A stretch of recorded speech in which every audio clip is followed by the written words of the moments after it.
Bet horse racing on DRF Bets. We'll match your first deposit of $200. Get free expert picks and past performances, plus weekly cash back.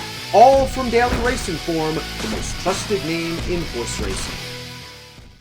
Hi everybody, Dan Illman, Mike Beer for Breeders' Cup Focus. Breeders' Cup pre-entry pass performances are available at DRF.com. The pre-entries are out for the Breeders' Cup. This edition of Focus, Filly and Mare Sprint. We're going to take a look at the top 10 contenders for the Breeders' Cup Filly and Mare Sprint, ranked in odds preference, the odds created by Daily Racing Form's Brad Free. Now, Mare was pre-entered in both the Filly and Mare Sprint and the Sprint. Her first preference is to face the boys in the Sprint. If she runs here, Brad tabs her at 5-2 on the morning line.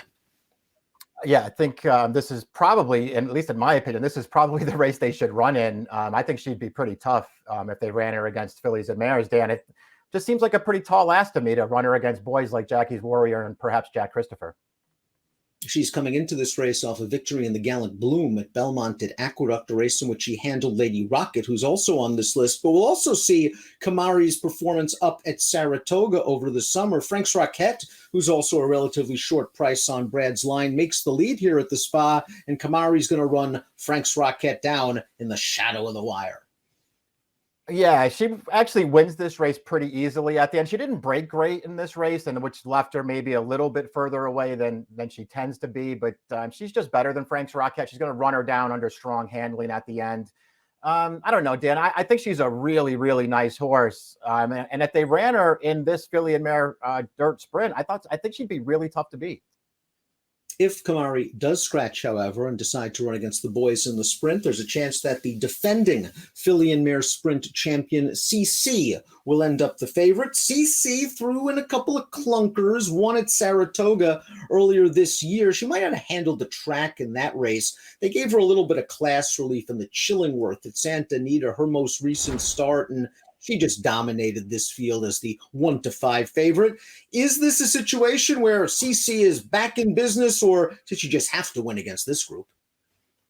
No, she's probably, back in business. And I feel like it's just the plan that these connections, and it's a very good plan, but this is the plan that they had to get her back to the Breeders' Cup, because it's the exact same pattern that led to the win last year. Won the Princess Rooney, went to Saratoga, didn't run great in the Ballerina, won the Chillingworth as the prep, and then, turned up on Breeders' Cup Day and got the job done there in a race where, to be fair, Gamine, who was the big favorite, just didn't really show up and sort of opened that race up. But they've, followed the same exact pattern this year, Dan. I think it's a really smart move, and we'll see if she can repeat.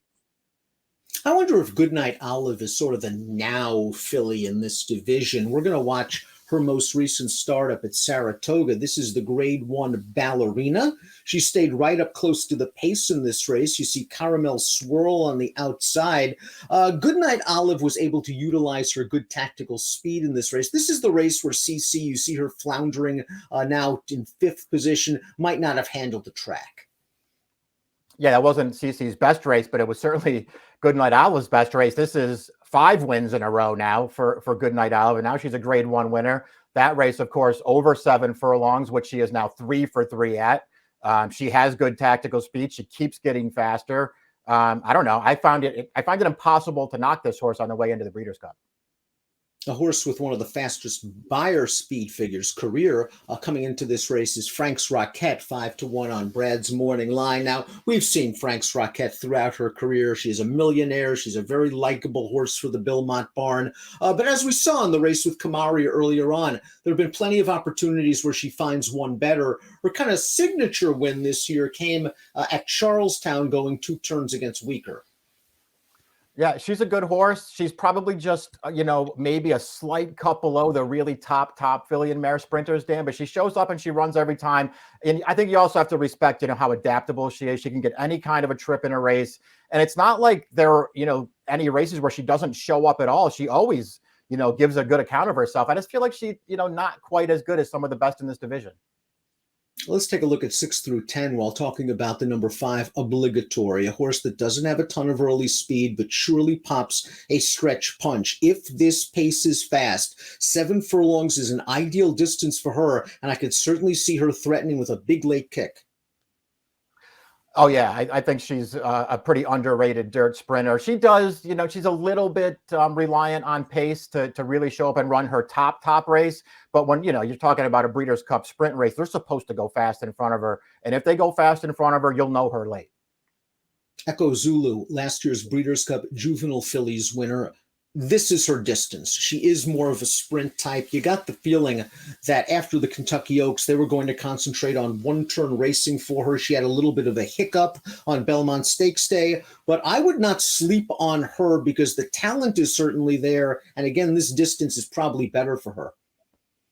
Yeah, I agree. It's a little, unfortunate, Dan, that we haven't really gotten much of a 3-year-old campaign out of her because she was so good at 2. But listen, even the first 2 starts of the year where they tried to get 2 turns out of her, I thought she ran really well in both the Fairgrounds Oaks and the Kentucky Oaks. She's probably better going shorter. She's going to come into this off of a very easy win in her prep race, going 7 furlongs. She's a dangerous horse.